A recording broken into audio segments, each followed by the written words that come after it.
following is a presentation of KSL Sports. Hello, Cougar Nation. Top of the key, triple, Richie Saunders, fourth three-pointer of the night, massive make. Every Monday night, we break down the Cougars' last game and look ahead to next week. Cougar Nation, brought to you by Central Bank. Here's BYU insider Mitch Harper and Matt Baiamonte on Utah's legacy home of the Cougars, KSL News Radio. It's the season finale of Cougar Nation, and we're glad to be on board with you, BYU fans, here on just a great season of BYU athletics on Cougar Nation. We started back in the football season, which went on to have an 11-win campaign, 11-2, that carried over into basketball, in which they made a run to the Sweet 16. We are truly living in some of the best times, Mitch, that BYU athletics has ever seen. That is so true, Matt. And it's an exciting time for BYU sports because they're in the Big 12 and everything seems to be in front of them. And nothing is holding them back from being a national contender in whatever sport it is. Right. And football and men's basketball kind of take the cake for highlighting the potential of BYU athletics. And it's great because the season was so successful for both teams, yet they go into the off seasons feeling like there's more to be had. There's more to be had, and we got done today with football spring practice. BYU men's basketball, of course, closed out its season last week in Newark. Saw Kevin Young and his coaching staff to recognize new women's basketball head coach Lee Kumar today. So it's been a busy day, but it feels like a little bit of this was kind of the unofficial end to the athletics season. There'll be baseball, of course, but for the big headliner sports, today kind of felt like a little bit of a close as they settle into the heart of the offseason. It is the finale, the season finale, season 2 of Cougar Nation. This is your last chance to get on the phone line with us, 801-575-8255. What is your biggest takeaway from Kevin Young's first year as the men's basketball coach? We want to hear you. Cougar Nation, this show is for you, 801-575-8255. 8255. We'll open the phone lines and we'll give you our takeaways from a great season. Cougar Nation takeaways. Mitch and Matt analyze BYU's last week of play and what it means for the next week. BYU basketball season comes to a close, 113-88 in Newark, New Jersey, as they fell to the Alabama Crimson Tide. You know all about that, so we're not going to go too We don't need deep. to rehash that. We don't need to rehash those wounds that I like to think are getting healed as they get the transfer portal activities. They're healing a lot faster after Duke blew their doors off. Yes, and then you got Dominique Diomande coming in as a new Bienvenue, Dominique. Yes, I mean, you speak French. I fully expect you on season 3 of Cougar Nation to be holding down an interview with Dominique Diomande in French next season. But I think my big takeaway from Kevin Young's first year with BYU basketball as the head coach is he exceeded expectations in a year where the expectations were really high, and I think he exceeded all of them. I thought he did a fantastic job this year, and I just think that's my biggest takeaway when looking at year one under Kevin Young. It's a good takeaway. One of my biggest takeaways is the proof is in the pudding in terms of what he is selling. Remember, it was about a year ago that he was inside the Marriott Center, and he said that he wanted BYU to be one of the premier destinations in college basketball to prepare you for the NBA. And you hear that, and of course you love to hear it, but you also wonder, how was that possible? We haven't put a guy into the NBA since Jimmer Fredette. It's been over a decade. Is this place really going to become a haven for development? Fast forward a year, his sales pitch is proven. He can sell a realistic vision to recruits now that if you come here, you're going to get better. You're going to play in high-profile games. We're going to go to the tournament. There's going to be a spotlight on you, and you'll have every opportunity to play professional basketball. That's no longer just a fancy dream that once was. That the proof is there. We haven't heard yet on some decisions for next year's roster, i.e. Yegor Demon, does he go pro? And Richie, does he go pro? And whether they return or not, it's a win-win either way. If they come back, next year's roster is going to be super talented, and there's going to be an opportunity to make a deep run in the tournament. If they go pro, that helps the program because Kevin Young and that vision of helping players prepare for professional basketball, he can sell that on the recruiting trail. His pitch is already working. A.J. DeBonsa's already committed. He's going to be in Provo and next month. So the pitch is there, but now there's tangible evidence behind what he's selling. And I think for that to have happened within 1 year, it's quite remarkable. It truly is. And BYU finishes the year 26-10. And I thought it was just an incredible season for this BYU basketball program, which, of course, ended in the Sweet 16, and it ends a 14-year drought of not going to the second weekend. And I think my second takeaway, Matt, everything you laid out plus what we saw this first season, I'm very confident we're not going to be waiting another 14 years for BYU to go to the Sweet 16. Like you can never assume that you're just going to get back to these levels in an NCAA tournament because it's so hard to win games in that tournament. Look at someone like Baylor who wins an NCAA tournament title in 2021. They haven't got out of the first weekend since. So it is challenging. However, I think the way that they're building out these teams, the way that they're recruiting with the high school recruiting paired up with veteran transfer portal players and roster retention, to me, you're tapping in all the perfect buckets to make a really consistent program that can get to that regional semifinal every single year, or at least have a chance, be in the conversation if the matchups break your way. I just feel confident we're not going to wait another 14 years to see it happen again. I think BYU within the next 2 to 3 years can do it again. I think next year's going to be a great chance. BYU could be a top 15 team in the preseason polls next year, depending on how the roster breaks out. So I just think that there's a lot of momentum for BYU basketball heading into year 2. Kevin Young is a young coach in terms of years. However, he's rich in experience. And one of my takeaways from this season was his ability to develop players is going to be a real weapon for this program because you can't assume every year, Mitch, you're reeling in A.J. DeBonsa. Yeah. They've never done it before. What we're going to be experiencing next year is going to be a first for BYU basketball. And you can't fall into the trap of, well, we've got Kevin Young and we're winning and our NIL funds are high and we're, to quote a booster in an ESPN article, quote, we will not be outbid. You just can't assume every year it's going to be A.J. DeBonsa. A.J. has already proven without having played a game for BYU, he's a different cat in a good way. He's all ball. He wants to be prepped for the league. Not every kid is going to want that. So you just can't bank on year after year you're going to get high-end talent. But what you can bank on is a Richie Saunders type developing into a fringe NBA player. You can bank on finding Mawut Mag in the transfer portal and him becoming a true 3-and-D. Because at Rutgers, he was all D but not a lot of 3. And then he really expanded his game to be a true 3-and-D player. You can rely on in-season Yegor Demon shooting so poorly at the start of Big 12 play. He found his way at the end of the season and shot the ball very well in the NCAA tournament and even the Big 12 tournament. So that development, which I think traces back to his time in the D League, that was the developmental league before the G League. It traces back to his time running pre-draft workouts with the Philadelphia 76ers and the Phoenix Suns. This dude can teach the game, and I think that is a valuable weapon for BYU. BYU, some numbers on BYU this season. They're 23rd nationally in scoring offense, 81.4. I expect more of that of the same. Top 25 offense, I think that's going to be a calling card for BYU.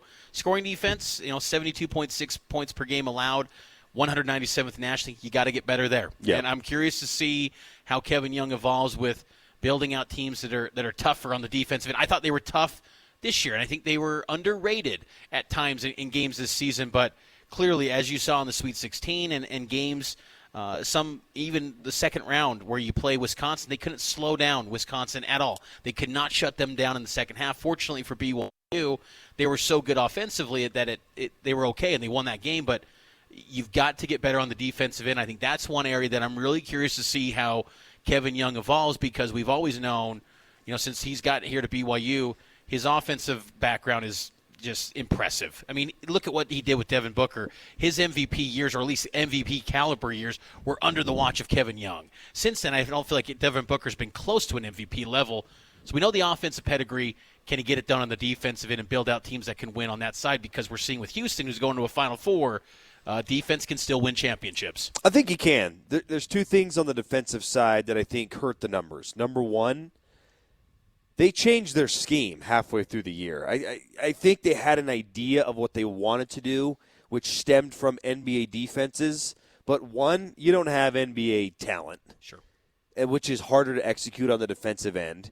And then secondly, it's the Big 12, baby. It's not ref the same. And I think there was an adjustment period there defensively. And then secondly, and I think this is a pro rather than a con, but he was very heavy into the youth at the start of the season. You were playing a lot of Yegor Demon. You were playing a lot of cannon catchings, oftentimes together. That's a lot of youth. That's a lot of freshmen playing ball. And then what happened early in Big 12 play to where things flipped?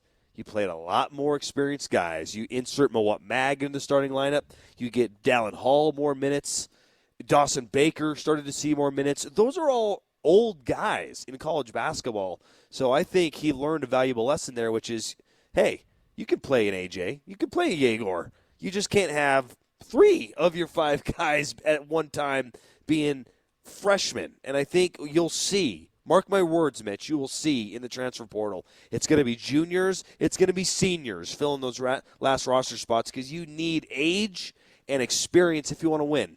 great point, because I do not expect he's going to turn to more high school freshmen. It's a big enough workload placed on Debanza. Right. You know, and he's going to still have moments where he's a freshman, but he's a different tier of freshman even than a Yegor, and that's what makes him so intriguing. We got to take our first time out. Cougar Nation sponsored by Central Bank, serving Utah County for over 133 years with trusted service, modern technology, and personalized care. Central Bank, proud sponsors of Cougar Nation this season. We appreciate them. We're taking the time out. We'll get to more BYU basketball talk, what's the latest with the portal, what's the latest with the roster for next year. We'll hit on that next here on Cougar Nation. How many things affect your life as much as slow traffic and bad weather? Listen tomorrow morning for traffic and weather together every 10 minutes on the nines on KSL News Radio. Welcome back into Cougar Nation here on KSL News Radio. Mitch Harper and Matt Baiamonte with you. We appreciate all of you listening to this show throughout the football and men's basketball season. If you missed any part of the program, subscribe to our podcast on Apple, Google Play, YouTube, Spotify, wherever you get your podcasts. It's always available, and, of course, on the KSL Sports app as well. So transfer portal is already off and running in building out next year's roster, Matt. BYU's got 2 players from this past team, Cannon Catchings, Elijah Crawford. Catching's probably the most notable, of course, because as we discussed in the previous segment, he was that youth movement early on. He was a key piece to that, and he's now portaling along with Elijah Crawford. Your thoughts on those 2 guys being the early portal entrants? Hate to lose them because there's tremendous talent there. Both of those guys are 4-star level dudes. So Elijah Crawford, he was getting interest from the Florida Gators, who a lot of people have as becoming a national champion type. They're in the Final Four right now, so the talent is there. I just think in today's day and age, if you don't play, I think you have to find a way to play, because very rarely, I think, are guys getting scooped up who ride the pine for a couple years. It's very hard in today's climate where there's over 1,000 kids in the portal. Think about that. Rosters are not that big in college basketball, and for 1,000 kids to be in there, a lot of those kids are not going to get picked up, Mitch. So if you just ride the pine for 2 or 3 seasons and then maybe you never break through, then you're kind of out of luck. So I don't blame Elijah Crawford at all for going into the portal, because you got to seize this opportunity, and you never know. This isn't. And I hate to say this, because there is a part of me that still longs for and wishes for the college basketball of yesteryear, where you could sit for years and develop and then get your chance as a junior and a senior. That's not guaranteed in today's college basketball. And so you have to play. You have to get film. And then on the point of Cannon Catchings, I think simply things did not go his way. Kevin Young moved in a different direction, and he probably feels like he wants a fresh start somewhere else. The saving grace when you lose talented players like Cannon Catchings and Elijah Crawford is that you're in a great league with a committed program as far as resources and a great coaching staff that you can replace those guys. And maybe, if Kevin Young can play his cards right, he can maybe get better in the portal, maybe more proven guys at the college level to add to his roster. But it's something that makes you happy that BYU is in the position that they're in the Big 12, because if this was in the WCC, Matt, it's brutal because you don't replace talent like that. I think that's the saving grace here for BYU. Cannon Catchings, it was a difficult deal where, there was that one game. I think it was in, it was in February, but he barely played, and people were so panicked and thinking, why isn't he playing? Oh my gosh, what is going on? His body language is so wrong on the bench. What are we doing? And did he get hurt? And he gets asked in the post game by Kevin Young, is Cannon hurt? No, he just didn't play great defense basically, and we went in a different direction. Yep. I love that Kevin Young initially, hey, we'll give you the chance to be a starter. You got the talent, you got the NBA potential and measurables. Same time, though, you got to perform. Yep. And I like that Kevin Young was willing to say, you know what, I know you're an accomplished athlete, and you got probably a better chance than, 85% of the guys on this roster, 90% of the guys on this roster that could be to be an NBA guy. But guess what? You're not helping us win right now. We got to make a change. And I respect Kevin Young for that. And, it's a bummer that Cannon Catches isn't staying, but you kind of saw it coming. I think it's a mistake, sense. though, because you look at next year, if he were to put his nose to the grind and get better, there's no reason he could not be the starting power forward next year. And then you're playing on a team with potentially, we don't have decisions from Richie and Yegor, but potentially. They haven't left either, though. No, Yegor was at the Annex today at the Lee Kumar press conference. So let's just assume they come back, because that's very much on the table. Yegor, Richie, AJ, Cannon, Keita. Dynamite. That's big-time stuff. It's big-time stuff, but that requires a certain personality to put your nose to the grind and to work. And a lot of these four-star kids, man, they just have not faced a lot of adversity in their life. And you can't blame a kid for facing a little adversity and saying, I don't want to deal with this. I want a fresh start somewhere else. It's in a perfect world, you would tell Cannon, don't go anywhere. There's going to be NBA scouts here every day. You're going to be under a microscope in a good way. If you improve, you're right back in a draftable position. But that would require a lot of humility, and that's hard. Well, and that's the thing, too, is that maybe you would have said, okay, he's going to go to a uniform program like a big brand, somewhere that's been a blue blood. But, BYU, if your goal is the NBA, when the number one recruit in college basketball or high school basketball this cycle is saying, I'm going to BYU to be the most prepared I can for the NBA, why isn't that good enough for you? Why isn't that good enough for anyone? So I just think that I wish there could have been some patience. Yeah, he probably got pulled around where he's only getting 4 minutes, but you got to understand that final month of the season where BYU really turned it on in March, he gets banged up, and that just happens. Injuries are part of the game. You start to get in a rhythm where you're going to turn the page, and they already had an 11-man rotation. They had to shrink it up a little bit, and I almost think the 10-man rotation was better serving to the team. Yes. So it just kind of became a difficult because you got spot. More minutes with Hall and Dawson, and those guys were really consistent. Tournament aside, Hall and Baker had some struggles in the loss against Alabama. Question. But for the majority of that winning streak, the Big 12 tournament and the first two rounds, those two guys were good. Yep. And so how do you take minutes away from them to fit in someone who is very inconsistent offensively and has a lot of lapses defensively? We saw it in the Alabama game. He got a little run in the first half, but he was out of place defensively. And to your point, and I think it's a great one, I really respect Kevin Young for doing that, because it'd be very easy for a first-year, first-time head coach in college basketball to say, I have to bend down to the top talent in the league. No, he cares about winning, and that's something that you can sell on the recruiting trail. Is, hey, if you come in and you ball and you fit within our scheme and do what I'm saying, you're going to play like Mowat Mag. You're going to have a big role, and if you don't, nothing's guaranteed. And Mowat Mag, after that game against Alabama, he had nothing but high praise for BYU, and you almost got the feeling that he's a guy that almost wishes his whole time could have been at BYU because of the relationships he built, but also just the level of play and what he was able to showcase in the system that Kevin Young constructed. And the thing is about Kevin Young, too, is that I do feel confident that every year it's going to change a little bit. It's not going to be a set, this is how it goes, you got to fit to my system. He will adjust. Yep. He'll adjust to the personnel he has. I mean, I think with a lineup potentially, if you did bring back Yegor, and he didn't roll it out, I mean, I think it makes a lot of sense in the world for him to, go to the NBA. But if he did come back, Yegor, Richie, AJ DeBanza, that's going to look a lot different than what they were this year.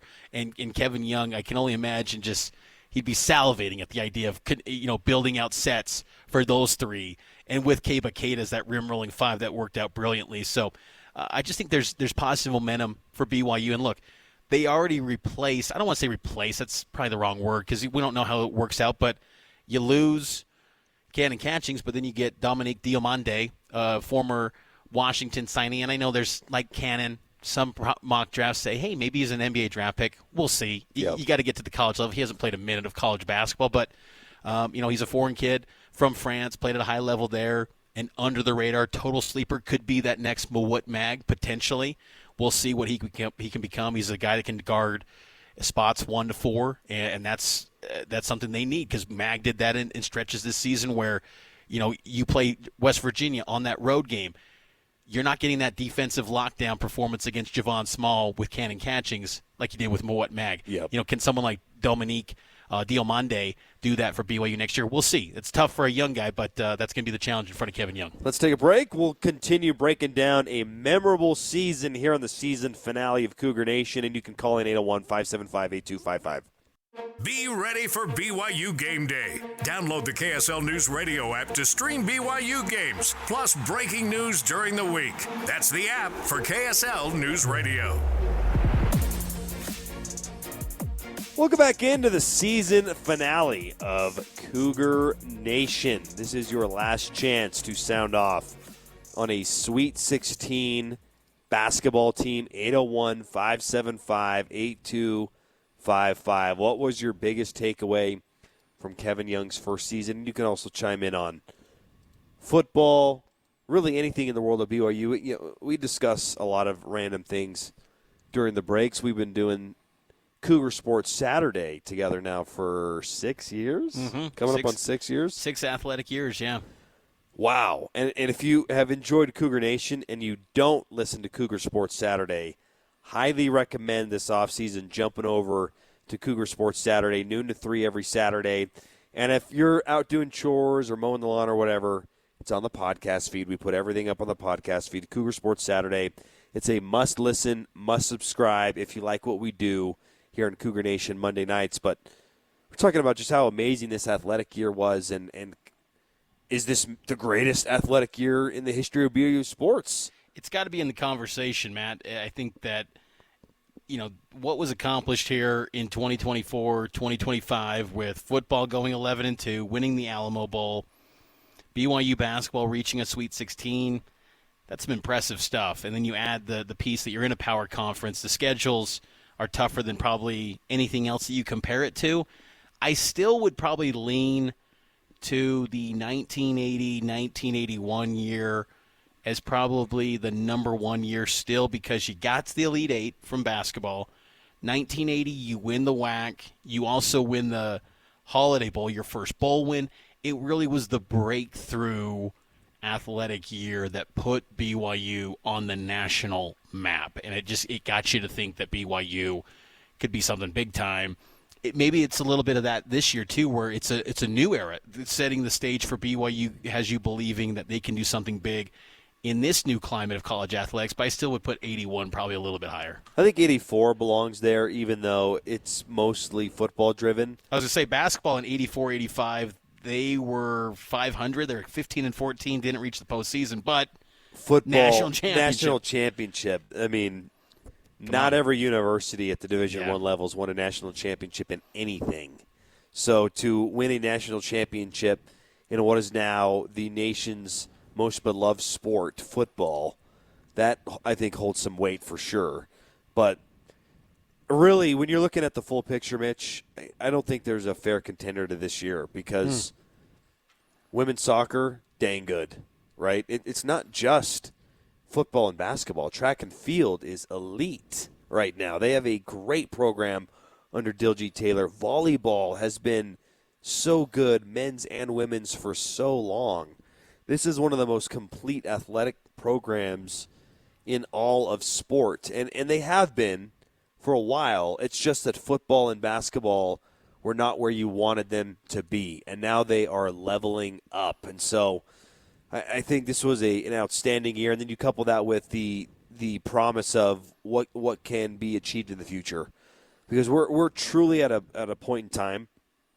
I think it's worth mentioning this, Mitch. When I was just a meager fan, I remember one of the hardest weekends of my life, and this is trivial.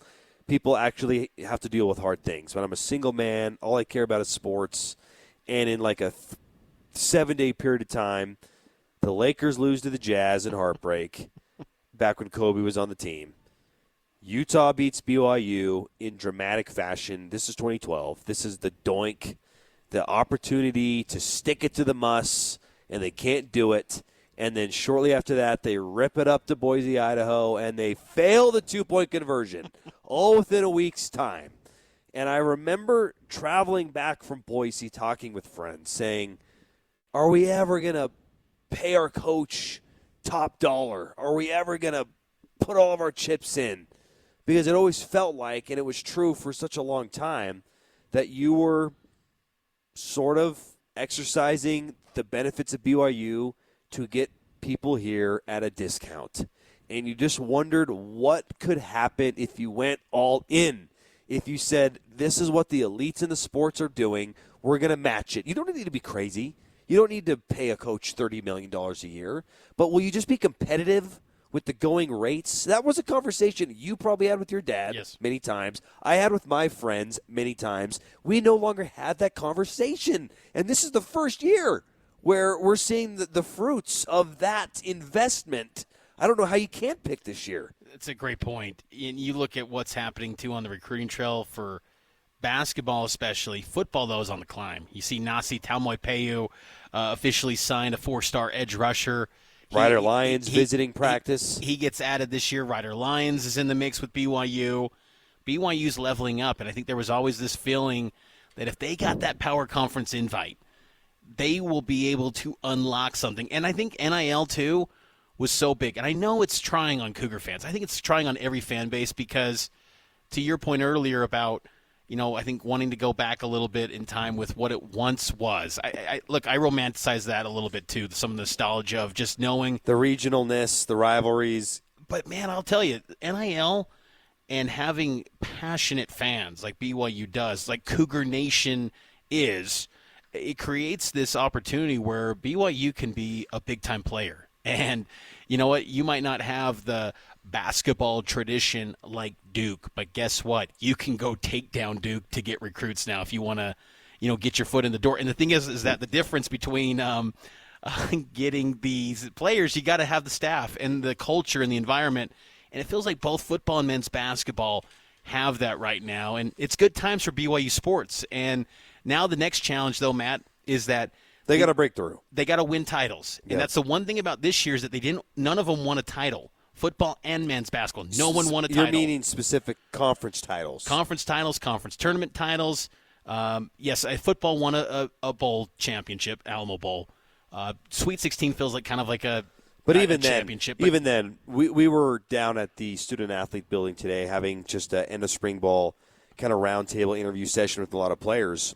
And I remember this is a conversation we'll play in Cougar Sports Saturday. So, again, get out your phone, ask Alexa or Siri or whoever you have to get you to the Cougar Sports Saturday podcast feed because we got interviews with Jake Retzloff, Bruce Mitchell, Keanu Tanavasa, big-time starting caliber players. We'll be rolling those out in the coming weeks. Bruce told me, because I asked him, and I think it's a fair question, you probably asked this too, but how do you have the chip on your shoulder after going 11-2? And he said, dude, we didn't accomplish any of our goals last year. We did not play in a championship game. We did not go to the playoff. So 11-2 is great, but we fell short. So there still is a lot of meat on the bone for both of these teams, but you do have to love the direction they're going in. Absolutely, and I think that's what's exciting, and it does feel like the beginning of a new era. You don't have to roll out the 1980s highlights to romanticize what BYU once was. You can now show young fans the great times are right now. And for a long period of time, maybe in 2012 when you were having that tough moment as a fan. It was tough, you're man. Probably like, I want to go back. I want to watch the 1980s footage. You're like, man, that's real grainy. It's been a minute. It's not HD. Right. But you don't have to now because, and look, you still got to respect the tradition. This is what got you here. Guys like Lavelle Edwards, guys like, Stan Watts back in the day in basketball. Like it all has a part in creating the successes today. Yep. But this new era has a chance to take off to heights that these programs have never before experienced. And that's what's exciting, and there's so much potential and growth opportunities for BYU sports. It's well said, and it's just a great time to be a BYU fan. We're lucky to be here. Cougar Nation sponsored by Central Bank, serving Utah County for over 133 years with trusted service, modern technology, and personalized care. We're taking our final break of the season. Mitch Harper, Matt Baiamonte with you. We're going to talk more BYU basketball and football here on Cougar Nation on KSL News Radio. Cougar fans, use this radio station tomorrow morning for important news updates. Listen to Utah's most important radio station tomorrow morning from 5 to 9 on KSL News Radio. Welcome back in. It's the final segment of Season 2 of Cougar Nation, and it's sponsored by Central Bank. Shout out to them for being on board this season for a great Cougar Nation. We've enjoyed all the interactions with you BYU fans throughout the season, and going forward, we're pivoting to Cougar Sports Saturday. So not this Saturday because of the Church of Jesus Christ of Latter-day Saints General Conference, but the Saturday after that will be full bore into transfer portal for hoops, roster construction, and then we've got a ton of football interviews to get you ready for another fantastic season. NFL drafts coming up. That'll be interesting to see what happens with Tyler Batty, and as Jacob Robinson maybe put himself in a position with a strong Big 12 Pro Day. So the one thing I love about BYU, man, is that even in the off seasons, there's still a lot of interesting stuff. Yeah, Jeff Kaplan earlier tonight, he's saying, you just put your feet up. Jeff, no. I'm not putting my feet up, Jeff. Come on now. No, hey, we thought about putting our feet up last year after getting to the NCAA tournament, and I remember being at Disneyland. We were just talking about Disneyland. I am at the park, and I get a text, Mark Pope is off to Kentucky. I'm like, what is happening? What is happening? We were just in the tournament. It's all falling apart, and look where we are now. Yeah, I think it all worked out for all parties. Yes. Kentucky, for Arkansas, for BYU, and it didn't work out for SMU, though. That's a good point. And the debate of which school leveled up will continue because all three of the ones I mentioned, they all end up in the Sweet 16, so the debate will continue. Oh, you know what? Here's a call out. Hey, Mark Pope, Kevin Young, bring together a scheduling agreement, please. But it has to specifically be home and home. Yes. It won't be. Kentucky won't come.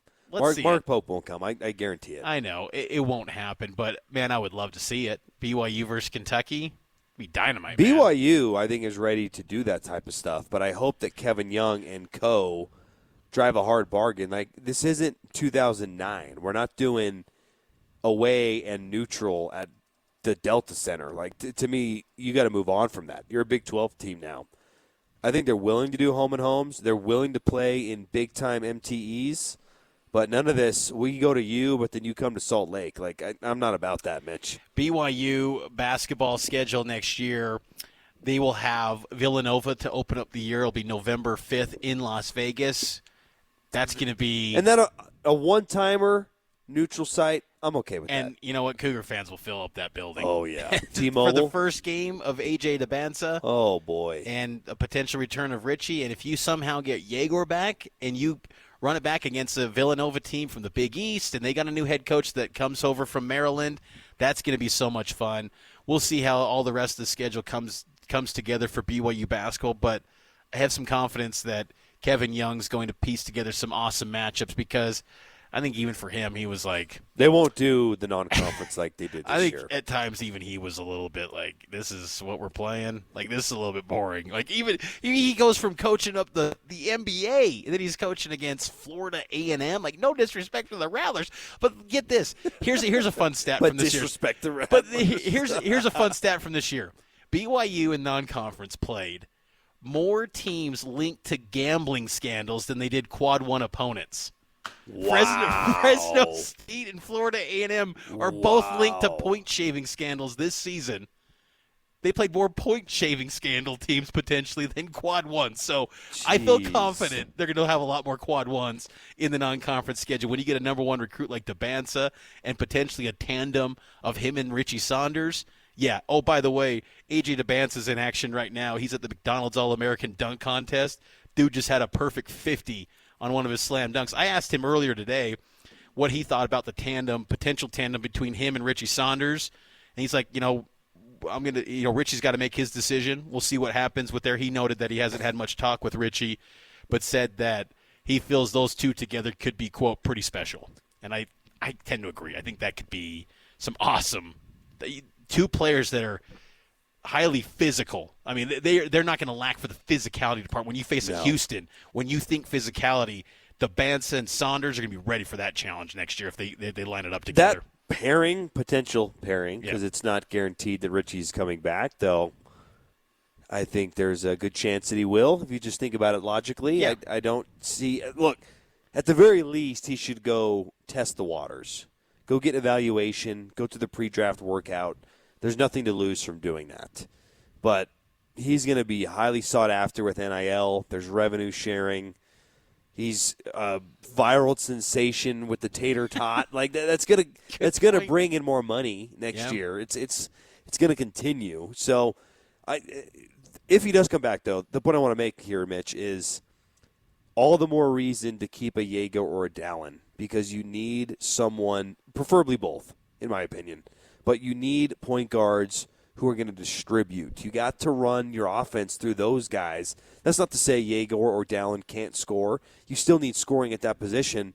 But I don't want to limit any potential touches for those guys if you have a score-first point guard.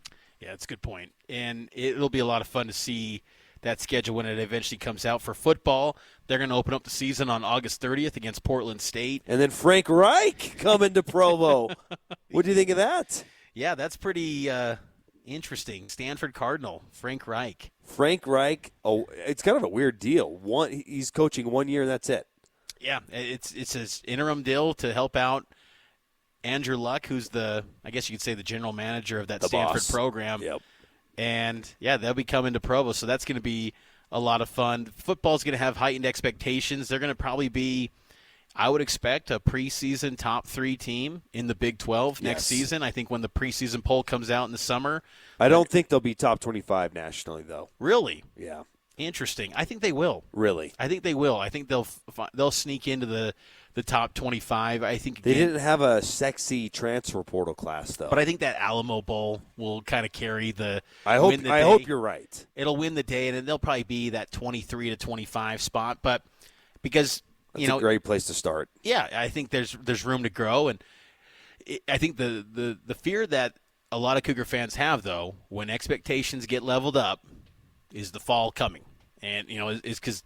Let's call it what it is. BYU, I think, is better as an underdog. And I think that's going to be the theme of BYU sports next year is how do you take it to a higher level? How do you break through? Because this athletic department thrives as an underdog. They do great as an underdog. When no one believes in them, BYU just is always delivering. They always show up in a big way, with an exception being that Alabama game. But even that one, they were kind of a trendy pick. Yep. A lot of people were saying they're going to take down Bama. I said it. We said it. Totally. We were all buying in. Yep. So that's going to be just really interesting to me for both sports, is just to take it to a higher level and actually break through. Because when you think about it, Matt, BYU basketball has not won a conference title since 2011. Football hasn't won a conference title since 2007. I know independence happened for a long time and to cause that big gap, but we're almost talking, 15, 20 years where you're winning conference titles at the biggest revenue-generating sports. Let's see them get it done. They need to get it done. And really, switching the gears to football, if they don't do it this year, they're looking at some sort of reload, rebuild. I mean, they go out into the transfer portal and they add Keanu Tonavasa. If he has a good year, he's off to the NFL. Sure. Jake Retzloff, we'll see because of the JUCO element, but I think everyone's operating like it's his final season. And then you look at Chase Roberts, it's definitely his final season. And there's a lot of other guys that it's their final season. So, to me, this is the year in which football's got to break through because they're going to need to restock the cupboards, so to speak. And so this has to be the year that they break through. The schedule is sort of breaking their way. I wouldn't call it a cakewalk, but you get Utah at home. Yep. Your non-conference is light. Iowa State, let's see, right? I'm not convinced that they're going to be competing for a Big 12 championship game again. So there's a great opportunity ahead for this football team. We will follow all of it and cover all of it on KSLSports.com and on Cougar Sports Saturdays noon to 3 here on KSL News Radio. And then before you know it, it'll be the end of July, and we'll be hearing, fall camp will be back in action. It'll be BYU It's probably going to start like around Pioneer Day, right? Yeah, it'll be around like July 30th. So we'll have you covered. Been a great season. We appreciate all of you. Talk to you next time here on KSL News Radio.